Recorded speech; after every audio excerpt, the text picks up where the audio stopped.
Hi, welcome to Network She and the Mothership. My name is Michelle Smith from Angelic Healing. I specialise in turning negative thought patterns into positive behaviours by teaching you how to think and heal yourself happy. And on the Mothership today, we have one of our beautiful diamond members, Louise. Hi Louise, how are you? I'm fine, thank you. How are you? Absolutely fantastic, thank you. I'm loving your backdrop with all your beautiful paintings and the colours there. Thank you very much. It's where I paint up here sometimes. Oh, it's a beautiful room. So do you want to introduce yourself, Louise, and let everybody know what makes you happy? Oh, hi, I'm Louise Barson. I live over in Stockport, and as you might be able to guess, I'm an artist. It's something I've done for the last 4 years. And what makes me happy, well, currently art, being creative, but also being outside in nature. Yeah. And that's always, from being a child, has been my happy place. Oh, that's lovely. Fantastic. You want to give us a little bit about your background, Louise? You said there you'd been an artist for the last 4 years. So what was you up to before that? Oh, crumbs, what was it up to before that? I decided when I was sort of younger that I needed to get out of the situation I was in. And the only way out was education. So I wanted to go to university. So I picked out what was a well-paid job. So this is back in the late 70s, and decided to become an accountant. And but I had to pay my own way through university. My father, bless him, said that he couldn't afford to help me. So I thought that was not something to do. I had to do it by myself. And so I left home at 17, got working, and then went to university at 18 and worked through, saw that through. I had a very successful career for 30 years, up until I was in my sort of very late 40s. And I was the financial controller acting FD for American Golf Discount Centre, which at that time was a private business. Worked with the owners, fabulous people to work with. Bought by venture capitalists, so I thought I was actually approaching burnout, to be quite frank. I used to do 60, 70-hour weeks regularly. Loved it, but, you know, and so I took a year out, and then I decided to go freelancing, doing projects, and I landed a 6-month one, which I then got a 2.5-year project from that, finished as the recession hit. Wow. And so I thought, right, everybody was shedding jobs. Nobody wanted anything like that. They were just, everybody was trenching. And so I thought, right, well, change direction. I was 50, set up a concierge and decluttering business because I could use my skills from mentoring, confidence building, problem solving, organising, and all the different things I've done throughout my career. Applied it to that, turned it into an award-winning business. Fantastic. Yeah. I set that up in 2010, and it was going great guns, got some awards for it, and it was growing. I collaborated with other people, so I didn't need to have employees, and that's how I chose my business model. I like collaborative working. Yeah. And then I got pulled up short in, although I didn't know it, in my last day I worked in that business, which was not the plan, was the 11th of July in 2013. I had one symptom some 3 months earlier, and by chance I'd had to go to the doctor for something else. I had a chest infection, and I'd got to the point I needed antibiotics, and it turned out I had cancer. No, it's fine. It's not a sob story.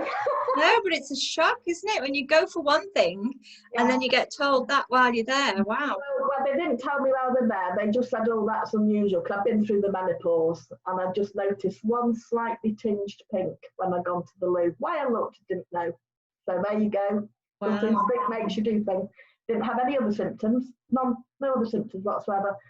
If I'd not mentioned that, you know, in the thing, oh, is this usual when you've had the menopause? And I thought it was because of the cough. I had such a hacking cough, you see. So I just thought maybe I'd broken a capillary or something, you know. It was a really bad cough. You could probably hear me over where you are. Anyway, I had various sort of tests and things. And so the last day I worked in that business, the end of July, because I had my operation on the 12th. and then my treatment. So I planned to have 6 months out of the business because it was a hysterectomy and a oophorectomy and various glands and things. And so decluttering is quite a physical job. So I thought, right, well, I need to have 6 months out. I'll recommence next January. That's great because it's a busy time, blah, blah, blah. There's my plan sorted. You know, they've told me this operation will sort me and maybe a bit of treatment. And that's been my approach to life. I'm a problem solver. So yeah, picking that up. Present me a situation and then, like, what are the solutions? Right, let's crack on with it. And but sadly, I'd gone to tell my parents I had cancer for my dad to preempt me to say that he had it. Oh gosh. I was really, obviously, really sad. But he had a 2 or 3 year prognosis and died of a chest infection 10 weeks later. Luckily, I was able, but I didn't tell what was wrong. So I've got women's problems, I've got to have an op. And of course, my dad ran for the hills. As soon as you mentioned that, I don't even know anymore. Oh, bless him. That's it, you know, grieved of that generation where, oh, right, we're back off, all right, yeah, I'm sure you'll be all right, I'll come and visit you. No, so sadly that was obviously a shock. And so of course I had to sort of, like, my mum was bereft because of course they've been together for, like, you know, so, you know, maybe 60 years.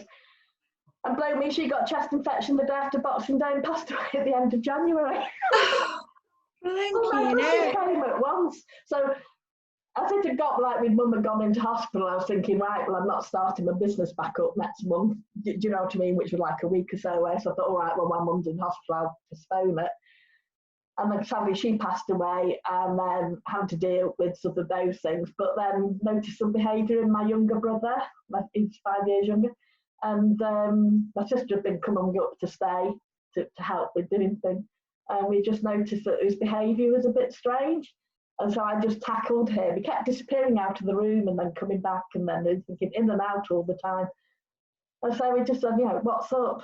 And apparently he'd had symptoms for about 18 months and not been to a doctor or anything. And he was terminally ill by that stage. So he passed away in August 2016. So actually that 3 years, because of the assistance he needed and everything, I just was into caring role. Yeah. And so, you know, I got to the autumn of 2016, I'm thinking, oh God, what, 3 years? Yeah. I don't know to think about what had happened to me. It was just, right, go into the next situation and the next situation and just deal with it. But I think it hit me that year. Yeah. I just think, yeah, the word that comes to mind as you were telling your story there was, wow, resistance. So resilience. So, yeah, resilience, absolute resilience. Right from you saying leaving home at 17, you know, determined to go to university, decided what career you wanted, and, you know, your dad saying, well, if you want to do that, you have to pay for yourself, and sleeves rolled up, off you go. And that's been the theme, hasn't it, throughout? That's you. My life. Yeah. You know, I've had other things happen to me, like we all do. You know, I'm 62 this week. You know, I'm at the age where parents pass away and relatives. You know what I mean? It is part of life's rich pattern, isn't it? But you don't normally expect them to just go over like dominoes like that, really.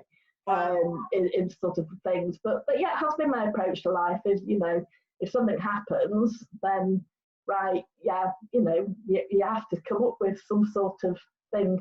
And my path actually through life, because of always having to be working, much time for play, she would say, when I was younger, has led it to be a bit of a more solitary path than I otherwise did, because I couldn't afford the social life at university. I was holding down 2 jobs in term time and 3 and 4 jobs in, like, the holiday breaks just to finance it. So it was about, I will get my reward when it's done. You know, whether I would have chosen accountancy as a role, I saw it as a way out of poverty. So that's why I chose that job.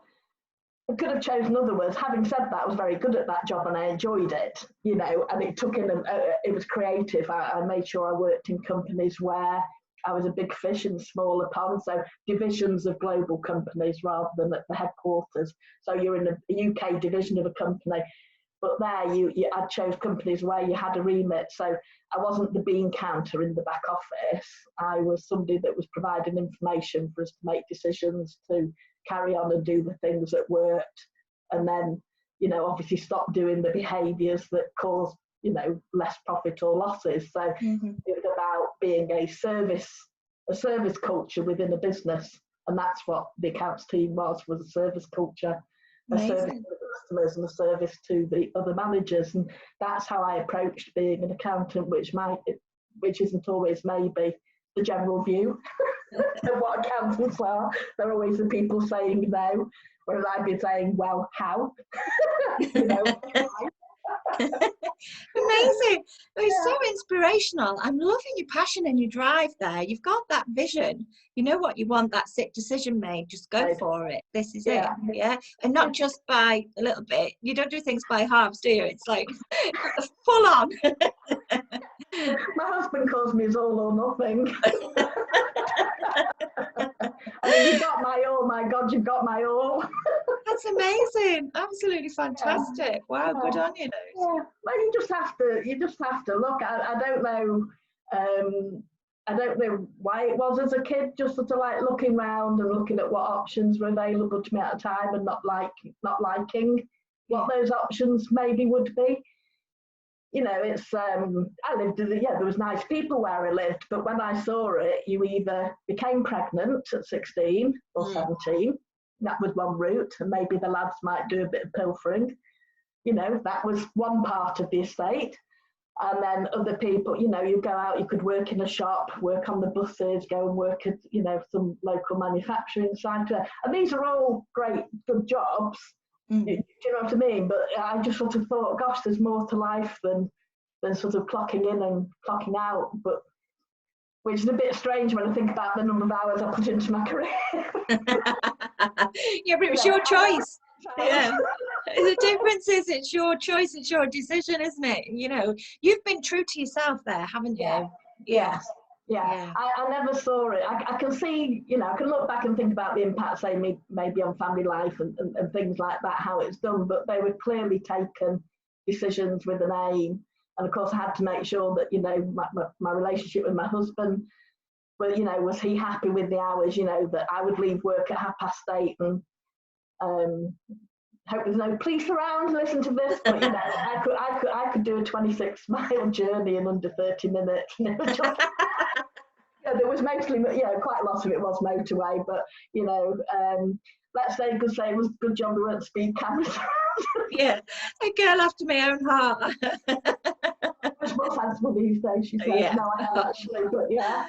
But it sounds like nowadays you don't have to be running around like that. You can slow down a little bit and do things at your own pace. Yeah, absolutely. So do you want to tell us about what you're doing now?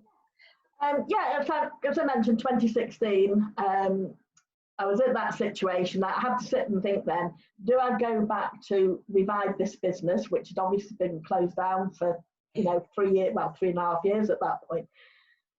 And I loved doing what I did, but it sort of was there thinking, I want to draw a line in that period of my life now, because obviously there was loss and things, and it had all just gone in, which is a shame actually, because I'd written an organising manual and trademarked it and was just about to be launching it, which, that sort of gone by really. I wonder whether to revive that now actually still, but I had to renew my passport and I didn't want to put retired on it. I was at that time, I was 58. I didn't want to put retired on my passport, and I was thinking, what can I put on my passport? I've got to renew it and it needs occupation. But, I'm not putting housewife down because I've never been one.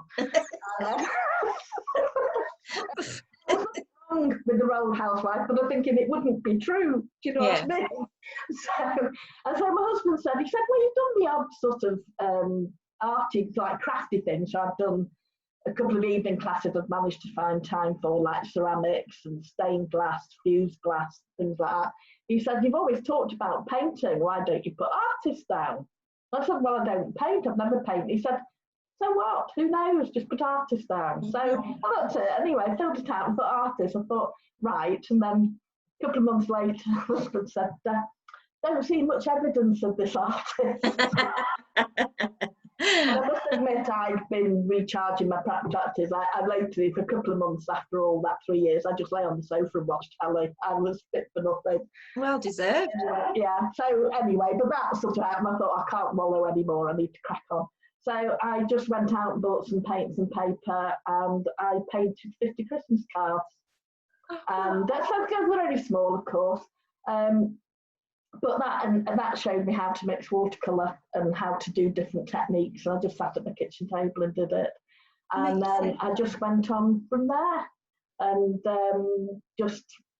I enjoy painting with colour. Colour is, look at my top. Yes, I was thinking that. Painting top, very colourful, and these are the colours I paint in actually. A lot. I can paint in any. But I just was painting stuff, and then I just put a couple of things up on Facebook and said, oh, this week I've been painting a landscape, and this week I've done this, and this week I've done an animal, and I'd actually painted a hare. And then I popped another one. I said, oh, I like painting a hare, I've done another one. And then somebody sent me a message by Facebook and said, was the hare for sale? Wow. And so a private message. I didn't know this person. I eventually found them that they were a friend of a connection of somebody that I'd met about 10 years earlier at an event. And so she must have shared the post. And so she just said, oh, how much is it? And I said, oh, how much do you want to pay? And with my outfit, I didn't know what to charge. And she said, oh, I don't want to insult you. And I said, well, no, it's just information. It's not, whatever you say is just information. And she said, oh, it's a friend, I normally spend £150 for a present for my friend. It's a special occasion. So I said, oh, 125 quid then.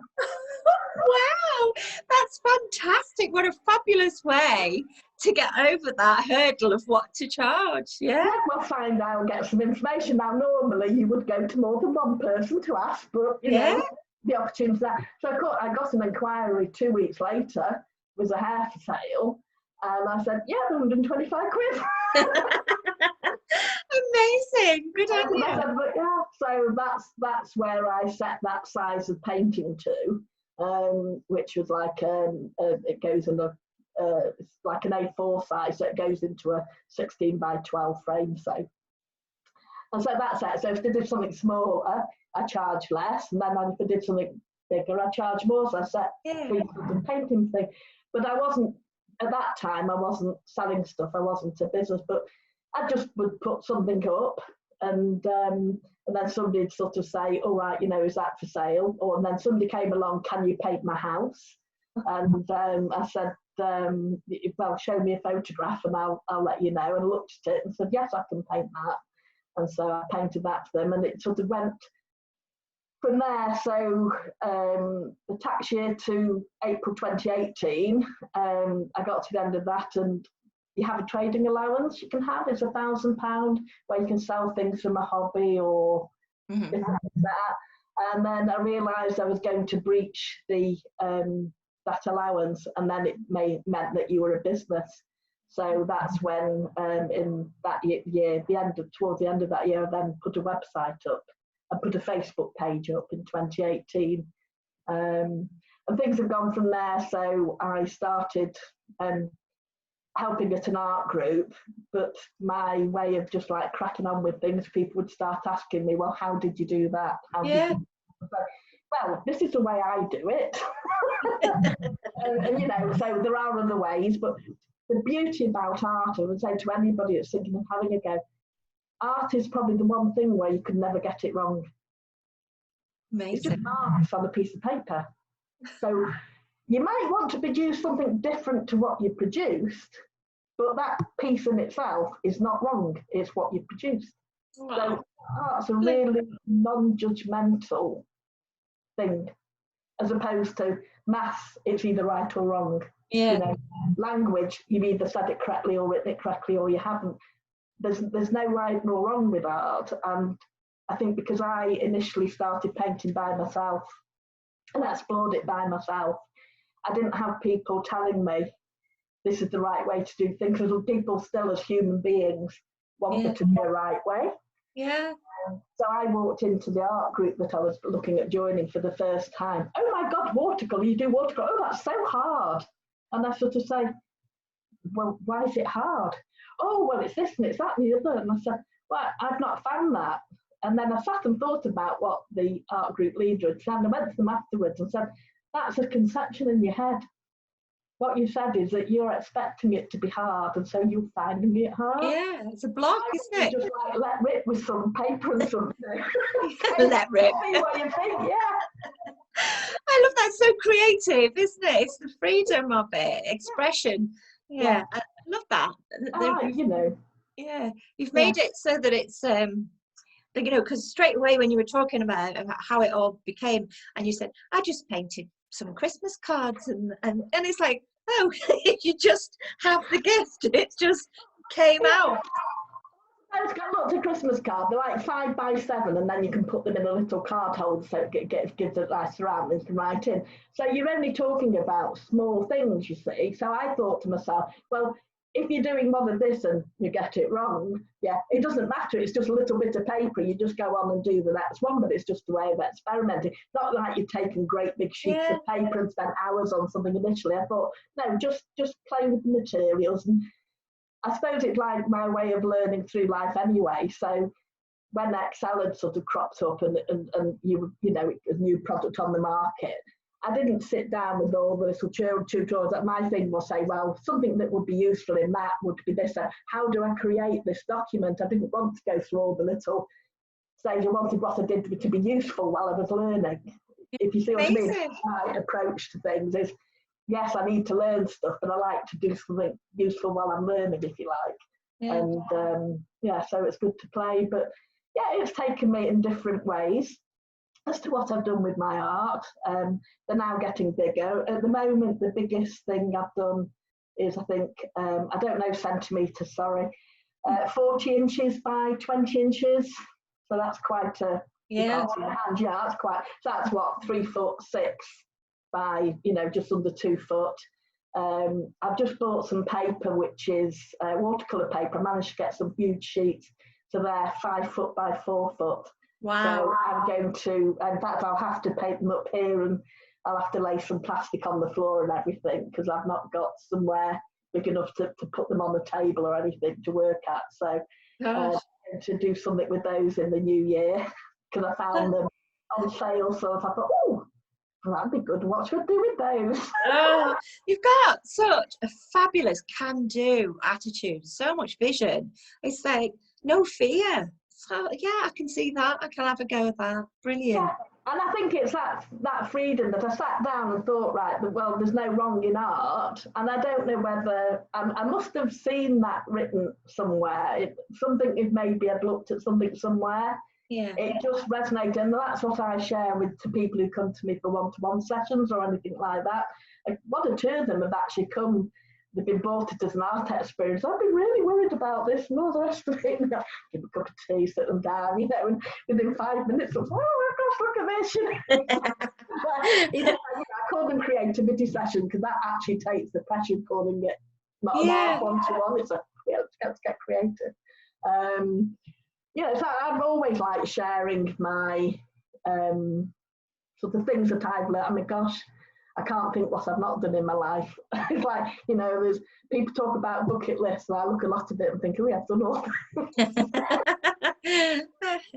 40 things before I was in the 18 months before I was 40. And that was one of my friends' faults.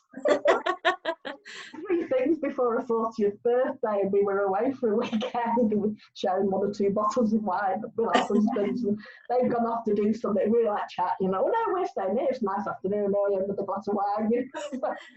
Fantastic. Talking about my 40th birthday, which was the following year, and you know what would be on your list? And I said, oh right, because this, you know, and sort of talking about some bigger items, she said, have you ever made a Christmas cake? And I said, no, I don't bake. She said, oh, well, that should be on your list too. And yes, it is. And I said, no, my grandma used to knit. Oh, knitting. No, that's when I knitted holes at school. Excuse me.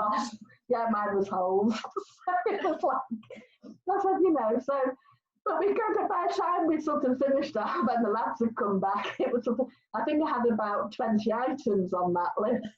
Fantastic. And I said, I'll pick 2 or 3 off this. And they were going, I said, do you know what? I said, I've got 18 months, I'm going to do 40 things before I'm 40. Oh, wow. I achieved my list, because one of them was to drive a fire engine. Have you done it? Did you have company? Yes, actually, yeah. No, they didn't let you go in it by yourself. I was just thinking about the men in uniform. Very nice too. But yeah, just by chance, I just put it out and I just told various people, so, oh, 40, oh, what's on your list? And then a connection said, oh, there's a women's driving day, experience day in Manchester where you drive an ambulance, a big, a big truck. There was something else, and the fire engine said, put me on, where is it? Yeah. So, and then one thing that enabled me to achieve others. Yeah, I didn't make a Christmas cake, but I made a Christmas pudding instead. Oh, we'll let you off, I think. Yeah. Louise, I think you're a bundle of fun. I would love to. I've just got a picture of a gang of us sitting in a hotel foyer, sharing a drink till the early hours, having a ball with you in company. Oh, yeah, I like to have a laugh. It's sad. I do have a very serious side, but and actually this was a big advantage to me in my corporate career, because everybody expects the accountants to drip off the table. And so of course you go in a meeting. Of course, you think when I started work, it was 1980, and I worked in a lot of distribution and companies, different things like engineering initially, and then getting the service sector. Of course, I've always, in fact, I've only once had a female manager in a company that I've worked in. I'm a female supervisor, and obviously I've managed teams of women. My biggest team of women was 28 women, which was interesting. But it was in the dynamics and everything. And but it was just the fact that you sort of go in and they'd expect, the accountant to be a grey-suited chap in the corner. So of course I'd go into meetings. If it was like mixed things from divisions, quite often turn around and sort of say, oh, Louise, go and make the tea. Because a lot of people, they wouldn't even know what my position was. But you're only women, so they'd expect you to be the note taker or something like that. And on one occasion, I just thought it would be fun because I was doing the presentation and they obviously hadn't looked at the packs. So I went off and made 20 cups of tea and brought them in with a couple of the staff with on trays, yeah. And my MD looked up and thinking, he just thought I was a bit delayed coming to the meeting. He hadn't seen this happen. I said, oh no, I was asked to go and make the brew, so I did. And so, because we've got a dynamic and a lot of these people are off site. And he said, right, to kick off the presentation, here is our financial controller, Louise Barson. Did you take your brew with you? I hope you enjoy your cup of tea, but it's the only one you'll ever get made. Well done.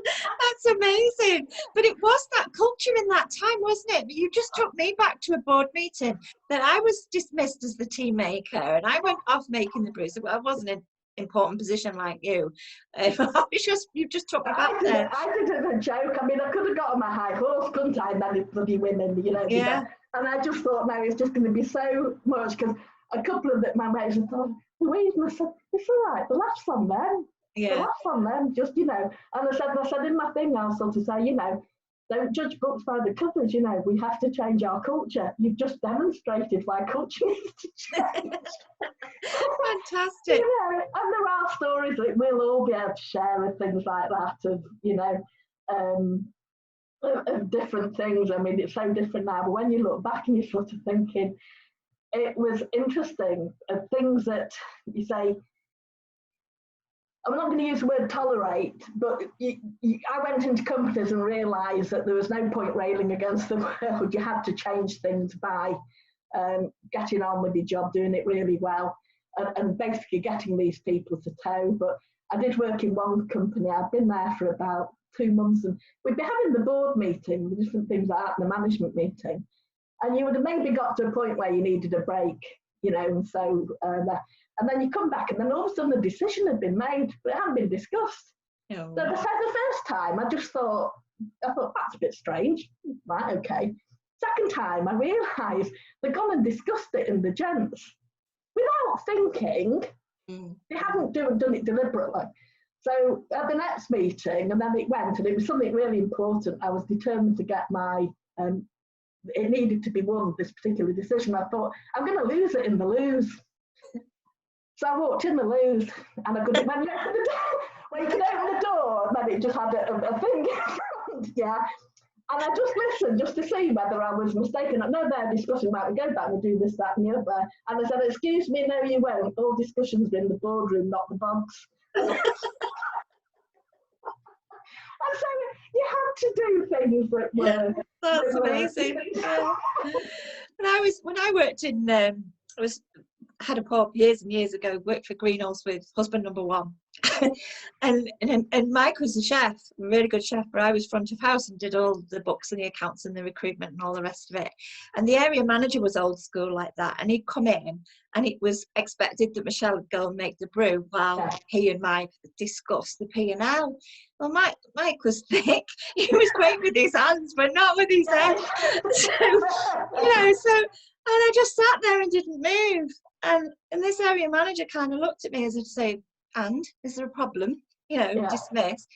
And I said, Mike, do you want to tell him you don't understand the P&L, or should I?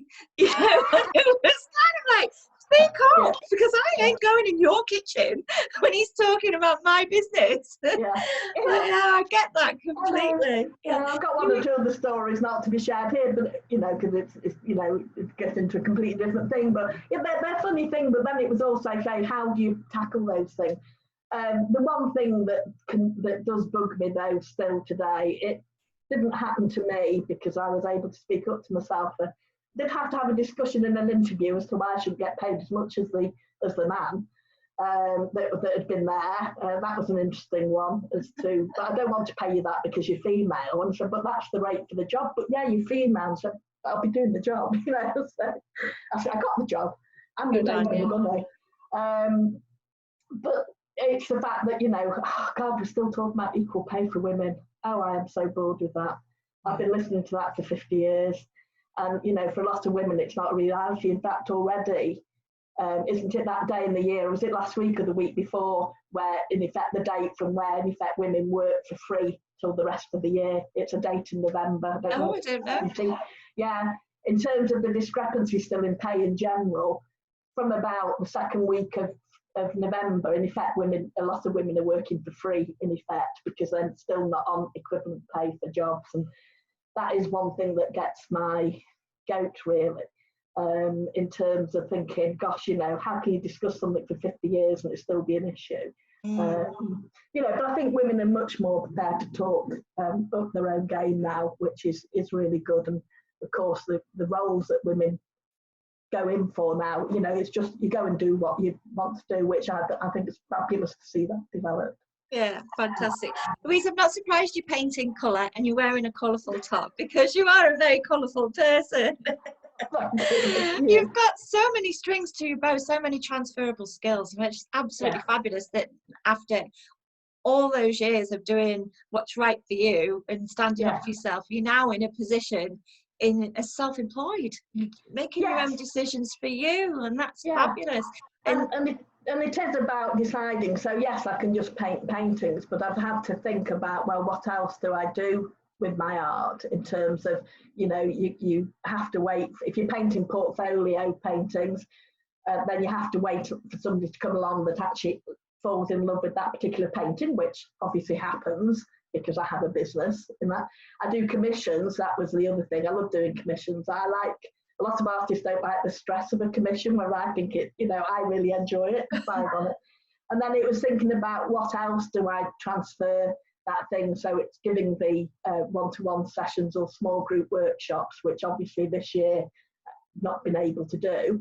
However, I have actually, I got approached to do online sessions, half-hour sessions for a global conference in October for a big pharmaceutical company, and so I delivered that and got paid very nicely for it.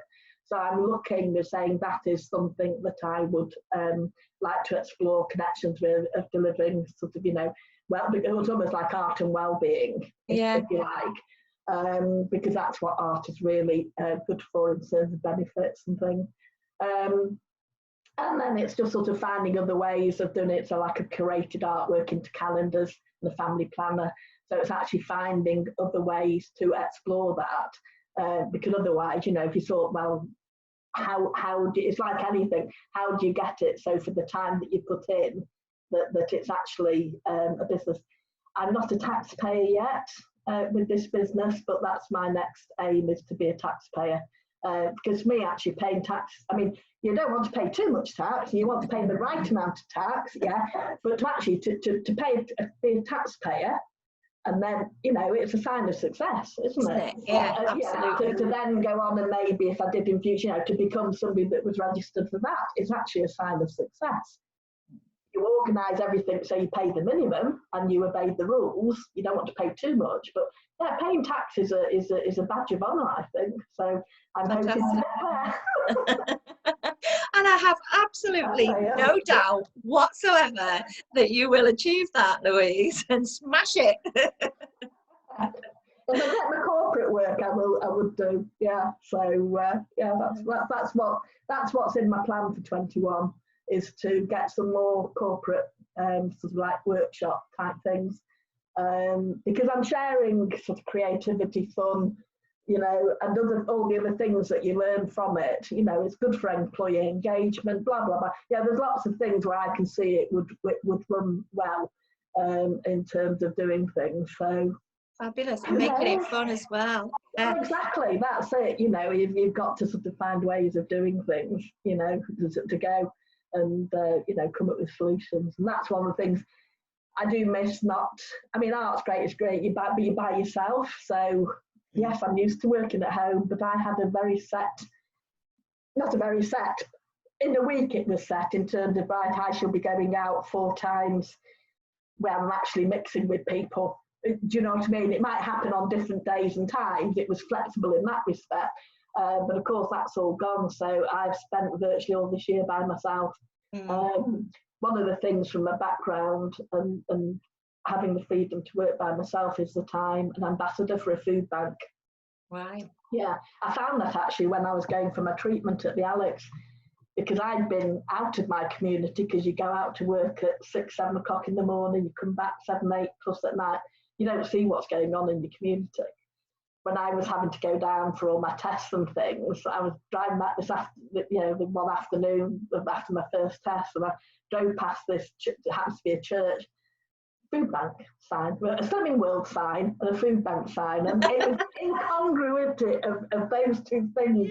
You know, it was the community room was being used by 2 organisations, and it was that initially hit me, thinking Slimming World and food bank, you know, and it was just like, it struck me as strange, and then I saw it wasn't just a one-off, that was something that so a couple of weeks later I just pulled in and sort of said, well, a food bank on my doorstep, what's this about? Yeah. I wouldn't have expected a food bank on my doorstep.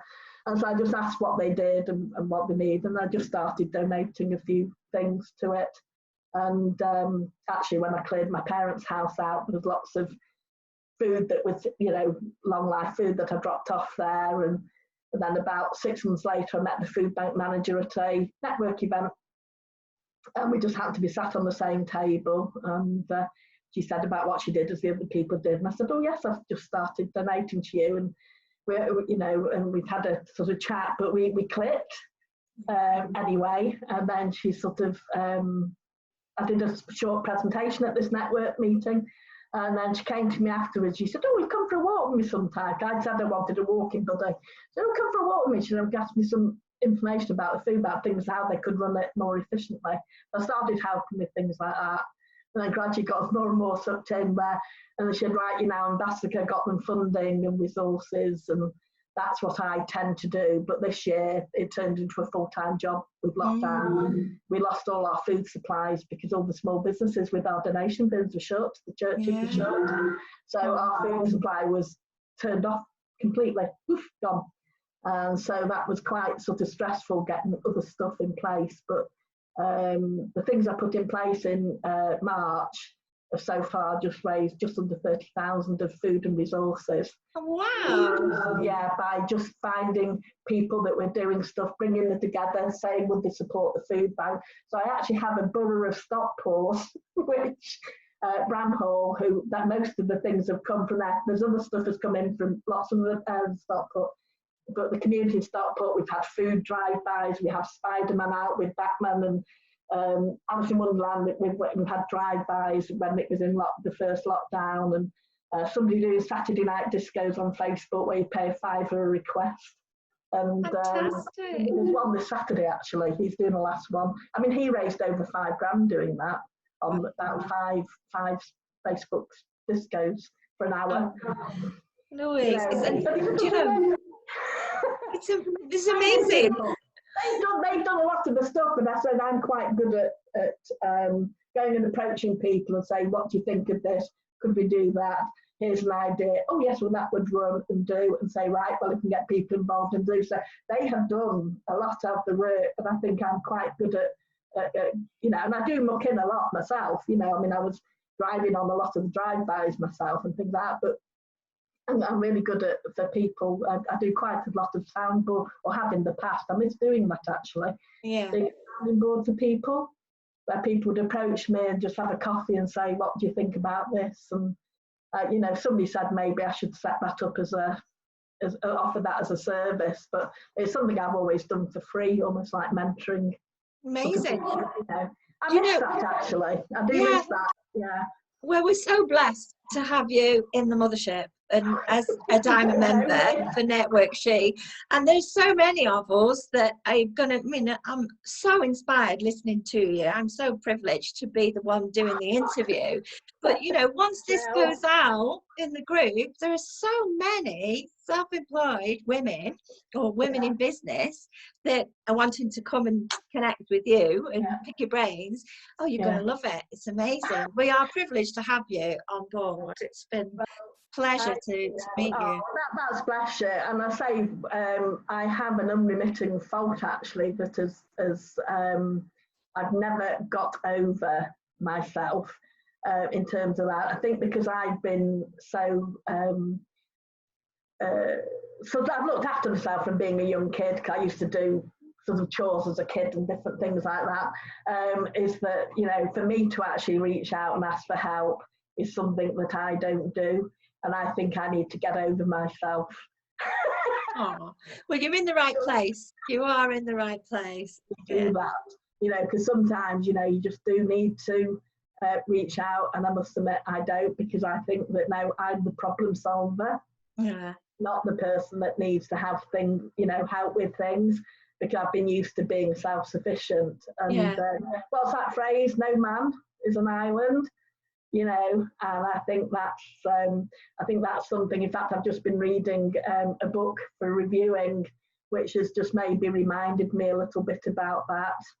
About, you know, in fact, I'm reviewing it for Network She. Fantastic. So having sort of read that book or reading, nearly finished it, you know, it's just there thinking, yeah, you've looked at lots of things in your life, and you know, maybe there's just a little area you just need to address.